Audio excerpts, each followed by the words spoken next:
Hello दोस्तों, क्या हाल है आप सभी के। मैं उम्मीद करता हूँ आप सभी के सभी हेल्दी एंड सेफ हैं। आप सब जानते हैं कि रेलवेज़ ने आगे होने वाली जो रिक्रूटमेंट्स है उस पे फ़िलहाल के लिए अभी रोक लगा दी है। इसके बाद काफ़ी लोग परेशान हैं कि क्या जो उन्होंने एनटीपीसी का फॉर्म भरा हुआ है वो वाला एग्ज़ाम होगा या वो भी कैंसिल हो गया है। मैं आप सबको बताना चाहूँगा, सारे के सारे डिस्कशन हम इस वीडियो में करेंगे। सबसे पहले मैं आपको एक ऑफिशियल डॉक्यूमेंट दिखा देता हूँ। ये 2 जुलाई 2020 का डॉक्यूमेंट है, यानी बिल्कुल लेटेस्ट आप डॉक्यूमेंट इसे कहेंगे। इसका पॉइंट नंबर सेकेंड का आप ए पॉइंट देखें यहाँ पे। Freezing new post creation except safety till further orders, यानी ये बात क्लियरली मेंशन कर दी गई है इस नोटिस के अंदर कि जो आपकी आगे होने वाली रिक्रूटमेंट्स है उसे अभी के लिए रोक दिया गया है। लेकिन इसका ये कहीं से भी कहीं तक मतलब नहीं है कि आपका जो एनटीपीसी होना है वो कैंसिल हो गया है। अपनी तरफ से जो आरआरबी है अपनी तरफ से पूरा कोशिश कर रहा है कि जल्दी से जल्दी आपका एग्ज़ाम हो सके।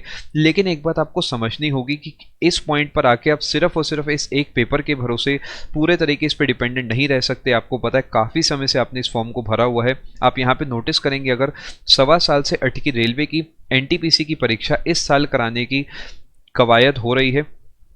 सब कुछ ठीक रहा तो साल के अंत तक परीक्षा करा ली जाएगी। अब इस पॉइंट को अगर आप पढ़ते हो तो आप इस बात को तो समझोगे कि पूरे तरीके आप ये नहीं सोच सकते कि इस पेपर के भरोसे ही मैं सिर्फ जॉब लूंगा तो सिर्फ यही वाली लूंगा। Let's hope for the best, but any time soon आपका एनटीपीसी जो है नहीं होने वाला है। सब चीज़ें जो है प्रोसेसिंग में चल रही हैं।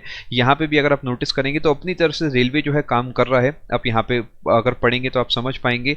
परीक्षा कराने वाली एजेंसी की तैनाती की कवायद शुरू हो गई है। प्री बिड मीटिंग हो चुकी है। इस समय परीक्षा कराने पर गंभीरता से मंथन हो रहा है। इसका मतलब ये है अपने पार्ट पे यहाँ पे आप सब चीज़ें चलाते रहें, अपनी तैयारी करते रहें, लेकिन एक चीज़ को समझे, सिर्फ रेलवेज़ के भरोसे, सिर्फ एनटीपीसी के भरोसे आप बिल्कुल भी ना बैठें। जेन्युइन सजेशन रहेगा आप सभी से कि प्लीज़ बाकी सब फॉर्म्स पे भी फोकस करें, बाकी सब एग्ज़ाम्स भी आप दें। मैं जानता हूँ कि आप इंग्लिश को लेके परेशान हैं। सिर्फ इंग्लिश है ना, एफर्ट लगा के वो भी हो जाएगी। जब बाकी सब सब्जेक्ट्स हो गए तो इंग्लिश भी हो जाएगी। इंग्लिश पे थोड़ा सा काम करना पड़ेगा, कर लेंगे। एसएससी भी इजीली क्लियर हो सकता है। एसएससी के जो फॉर्म्स है वो निकल रहे हैं, सीपीओ भी निकला हुआ है। सजेशन रहेगा आप उसे भर दो। सिर्फ एक पेपर के ऊपर पूरे तरीके अपना करियर डिपेंडेंट मत करो और बिल्कुल भी परेशान मत हो अपनी तैयारी को लेके।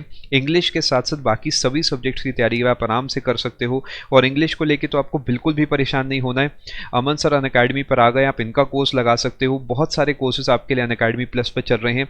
सारे एजुकेटर्स के जो सारे कोर्सेज हैं आप एक सिंगल प्लान में ले सकते हो। मैंने खुद ने आपको 100 आवर्स के साइंस के कोर्सेज करा रखे हैं। 30 घंटे से ऊपर के स्टैटिक के कोर्सेज हैं। बहुत सारा कंटेंट है आपके लिए अनअकैडमी प्लस पे। एक सिंगल प्लान में आप उसे ले सकते हो।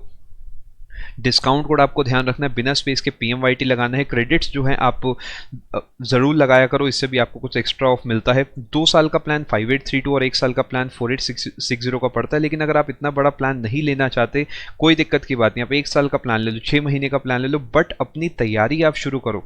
तैयारी को बिल्कुल मत छोड़ो। मैक्सिमम जो बच्चे हैं 75% ऑफ वाला लेते हैं क्योंकि सबसे सस्ता पड़ता है। पूरे 2 साल के लिए रेलवेज़ की भी इसी में आपकी तैयारी आराम से हो जाएगी, क्योंकि जब एसएससी लेवल का पढ़ के जाओगे तो बाकी सभी एग्जाम्स आपके बहुत आराम से निकल जाएंगे। सारे एजुकेटर्स के सारे कोर्सेज इसके अंदर इंक्लूडेड है। अपनी बढ़िया से तैयारी करो। एक बार इसके बारे में सोचना ज़रूर, क्योंकि आप ही के भलाई है। अगर आप फॉर्म्स भरते हैं तो आप बाकी एग्जाम्स भी साथ साथ दे सकते हो। जब एनटीपीसी होगा आप इसे भी आराम से दे देना। सारे एजुकेटर्स के सारे कोर्सेज इसके अंदर इंक्लूडेड है। बढ़िया से अपनी तैयारी करो और अपना कोई सा भी प्लान चूज कर सकते हो। इस सामने आप सब सारे के सारे रेट देख सकते हैं। बस डिस्काउंट कोड आपको ध्यान रखना है PMYT। अगर आप बाकी किसी कैटेगरी में भी लेना चाहो, चाहे वो रेलवेज है, यूपीएससी है, एसएससी है, बैंकिंग, हर एक कैटेगरी में डिस्काउंट कोड PMYT बिना स्पेस के आपको लगाना है, आपको मैक्सिमम डिस्काउंट मिल जाएगा। आई होप आप सभी को वीडियो पसंद आया होगा। All the very best. Thank you so much. God bless you.